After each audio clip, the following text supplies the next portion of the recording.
మకర రాశి. ఈ మకర రాశి వారందరికీ కూడా మీకు ఏలినాటి శని జరుగుతుంది. మరి మార్చి 29, 2025 సంవత్సరం నుంచి ఏలినాటి శని వెళ్ళిపోవడం అనేటటువంటిది జరుగుతుంది. కాబట్టి షష్టగ్రహ కూటమి ప్రభావంలో మీరంతా కూడా ఉన్నారు. మరి బుధ, శుక్ర, రాహు, శని, రవి గ్రహాలు అన్నీ కూడా మీనరాశిలో ఉండడము, మరి కేతువు కన్యారాశిలో ఉండడము, ఇవన్నీ కూడా జరిగినాయి. కాబట్టి ఈ షష్టగ్రహ కూటమి వలన ఈ మకర రాశి వాళ్ళు ఎవరైతే ఉన్నారో అటువంటి వాళ్ళంతా కూడా వాళ్ళు భార్యాభర్తల మధ్య అనేకమైనటువంటి గొడవలు జరగడానికి అవకాశాలు ఉన్నాయి. ఆల్రెడీ ఇప్పుడు జరుగుతున్నాయి కొంతమందికి. ఇలా కోర్టుల్లో కేసులు వేసుకున్నటువంటి వాళ్ళు రైట్ టు కాంజుగేషన్ అనేటటువంటి కేసు మీ భార్య మిమ్మల్ని కాపురాలకు తీసుకెళ్ళమని వేయడం అనేటటువంటిది జరిగింది. అయితే మీరు అవన్నీ కూడా పట్టించుకోకుండా మీరు నేను ఏలుకోను అంటూ మూర్ఖంగా మీరంతా కూడా వాదించడం అనేటటువంటివి చేస్తున్నారు. వెనకాల మీ యొక్క తల్లి ప్రోద్బలం అనేటటువంటిది చాలా ఎక్కువగా కనబడుతోంది.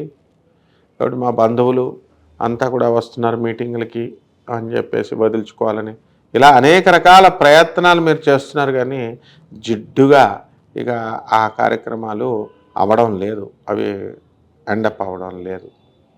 కాబట్టి ఇటువంటి ఈ యొక్క మకర రాశి వాళ్ళందరూ కూడా రైతులు ఉన్నారు.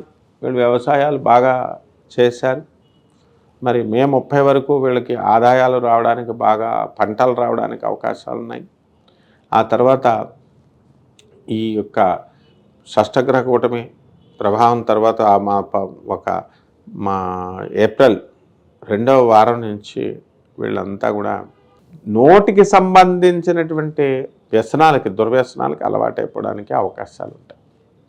కాబట్టి మకర రాశి వాళ్ళంతా కూడా బంధుమిత్రులతో విందు వినోద కార్యక్రమాల్లో పాల్గొనడం, పెళ్ళిళ్ళకు వెళ్ళడం, ఆ వివాహాల్లో మరి మీరు కాళ్ళు కడగడం, ఇలాంటి కార్యక్రమాలన్నీ కూడా ఈ యొక్క మకర రాశి వాళ్ళు చేయడం అనేటటువంటివి జరుగుతాయి.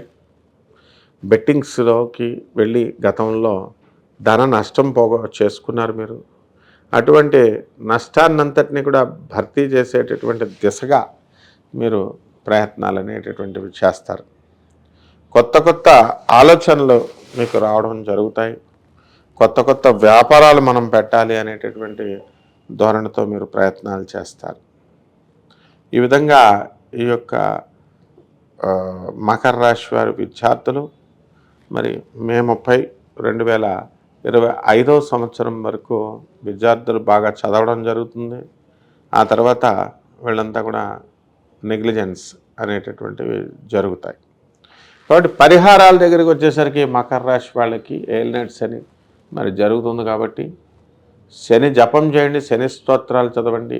శనికి కిలోంపావు నల్ల నువ్వులు, నల్లని వస్త్రాలు ఇచ్చి పేద బ్రాహ్మణులకి మరి శనివారం నాడు ఉదయం 8 గంటలకి దానం చేయండి. దశ మహావిద్యల్లో ఒకటైనటువంటి మహాకాళి అమ్మవారి యొక్క హోమాన్ని మీ ఇళ్లలో జరిపించుకోవడం ద్వారా బ్రహ్మాండమైనటువంటి ఫలితాలు మీకు లభిస్తాయి. శుభమస్తు. షేర్ చేయండి, లైక్ చేయండి, సబ్స్క్రైబ్ చేయండి. మరిన్ని వీడియోల కోసం బెల్ సింబల్పై క్లిక్ చేయండి.